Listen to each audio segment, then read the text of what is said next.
بسم اللہ الرحمن الرحیم اللہم صلی علی محمد وعلی آل محمد وبارک وسلم۔ رمضان مبارک کا مقدس مہینہ شروع ہونے والا ہے۔ اس ماہ مقدس سے قبل اس کے شب و روز کے معمولات کا پلان کیا جائے، جدول بنایا جائے اور پہلے سے یہ تہیہ کیا جائے کہ اس ماہ مقدس کی جو بابرکت ساعتیں ہیں ان سے خوب فیضیاب ہو کر اللہ رب العالمین کو راضی کرنے کی کوشش کی جائے گی اور اپنے اعمال میں نیکیوں کا ذخیرہ کرنے کی کوشش کی جائے گی،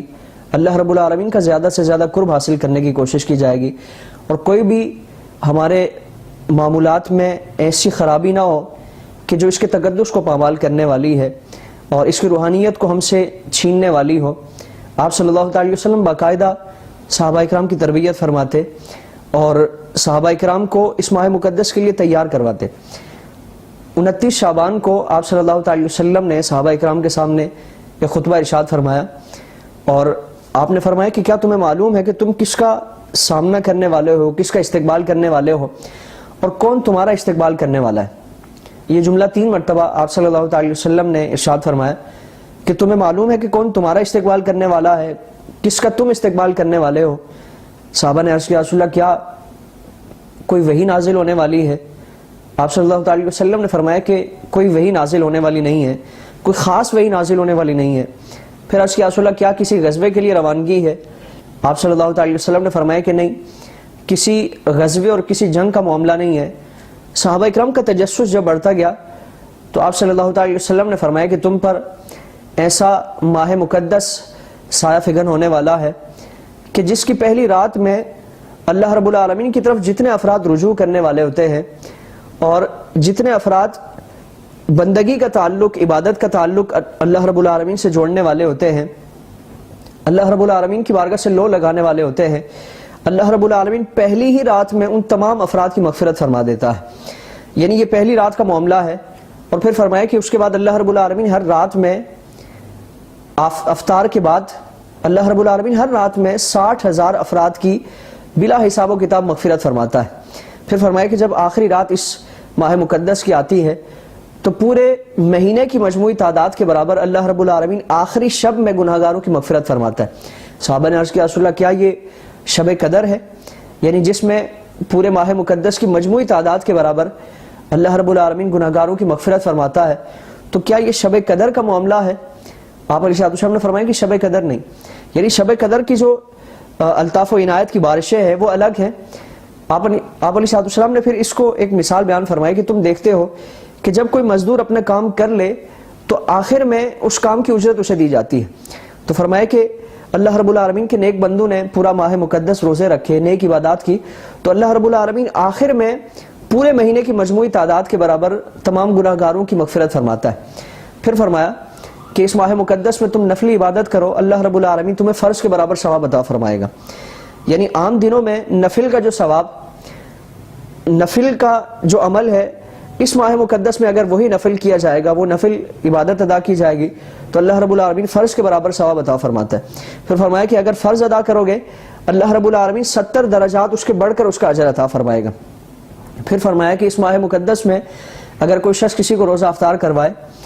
تو اللہ رب العالمین روزہ رکھنے والے کے برابر روزہ افطار کرانے والے کو ثواب عطا فرماتا ہے۔ صحابہ کرام نے عرض کیا رسول اللہ ہمارے پاس اتنی وسعت نہیں ہے،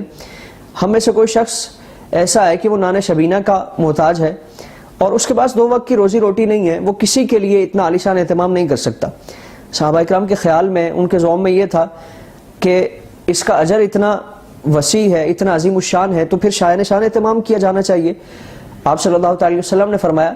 کہ اس کے لیے کوئی شایان شان اہتمام کرنا، بڑا عالیشان اہتمام کرنا یہ ضروری نہیں ہے، بلکہ تم میں سے اگر کوئی شخص اپنے مسلمان بھائی کو ایک کھجور سے اگر اس کا روزہ افطار کراتا ہے یا ایک گھونٹ دودھ سے اگر اس کا روزہ افطار کراتا ہے، اللہ رب العالمین اسے یہ اجر عطا فرمائے گا۔ پھر فرمایا کہ اگر کوئی شخص اپنے مسلمان بھائی کو پیٹ بھر کر اس ماہ مقدس میں کھانا کھلاتا ہے تو اللہ رب العالمین اس سے کل قیامت کے دن جب نفسا نفسی کا عالم ہوگا اور زبانیں سوکھ کر کانٹا بن چکی ہوں گی اور ہر ایک شخص کو اپنی نجات اور اپنی جو کامیابی اس کی فکر ہوگی، اللہ رب العالمین اس شخص کو جس نے ماہ مقدس میں اپنے مسلمان بھائی کو پیٹ بھر کر کھانا کھلایا ہے، آپ نے فرمایا کہ اسے میرے ہاتھ سے جام کوثر پینا نصیب فرمائے گا اسے میرے ہاتھ سے جام کوثر عطا فرمایا جائے گا، اور جس کو اللہ رب العالمین یہ سعادت عطا فرمائے اسے کبھی پیاس نہ لگے گی یہاں تک وہ داخل جنت ہو جائے، یعنی اللہ رب العالمین اسے داخل جنت فرمائے گا۔ اور پھر فرمایا کہ اس ماہ مقدس میں اگر کوئی شخص اپنے مزدور پر کام کے معاملے میں نرمی کرے گا اور اس کے ساتھ تخفیف کا معاملہ کرے گا تو اللہ رب العالمین کل قیامت کے دن اس کے ساتھ تخفیف فرمائے گا، یعنی اس کے حساب و کتاب کے معاملات میں تخفیف فرمائے گا۔ تو یہ ماہ مقدس عظمت والا مہینہ ہے، فضیلت والا مہینہ ہے، عبادت والا مہینہ ہے، اور مخلوق خدا کے ساتھ خیر خواہی کا، مواخات کا مہینہ ہے، مواسات کا مہینہ ہے۔ اس ماہ مقدس میں جہاں عبادتوں کا اہتمام کیا جائے، بندگی کا اہتمام کیا جائے، دن میں روزوں کا اہتمام کیا جائے، رات میں نماز تراویح کا اور دیگر عبادات کا، شب بیداری کا اہتمام کیا جائے، اسی کے ساتھ ساتھ مخلوق خدا کی خیر خواہی کا بھی اہتمام کیا جائے۔ آپ صلی اللہ تعالی وسلم نے اس کی بے پناہ فضیلت بیان فرمائی، اور عام دنوں میں جو اس کا اجر دیا جاتا ہے اللہ رب العالمین کئی گنا اس سے بڑھ کر اس کا اجر اس ماہ مقدس میں کسی بھی نیک عمل کا اللہ رب العالمین عطا فرماتا ہے۔ اور صبر کا مہینہ ہے، صبر سے کام لیا جائے، اور اس پورے ماہ مقدس میں اپنے تمام اعضاء سے صبر کا جو عملی مظاہرہ ہے وہ پیش کیا جائے۔ گناہوں سے بچنا ہے،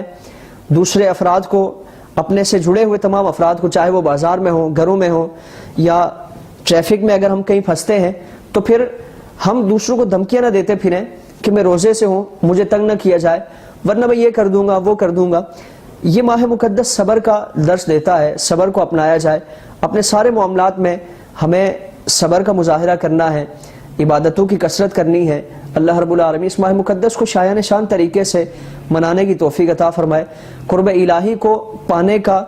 اس ماہ مقدس کو ذریعہ بنانے کی اللہ توفیق عطا فرمائے، اور اس ماہ مقدس میں کثرت کے ساتھ شب بیداری کا، روزوں کا، نماز تراویح کا، قرآن کریم کی تلاوت کا اور دیگر اعمال صالحہ کی پابندی کا اللہ رب العالمین ہمیں اس کی پابندی کرنے کی توفیق عطا فرمائے۔ اللہ رب العالمین عمل کی توفیق عطا فرمائے۔ وما علینا الا البلاغ المبین۔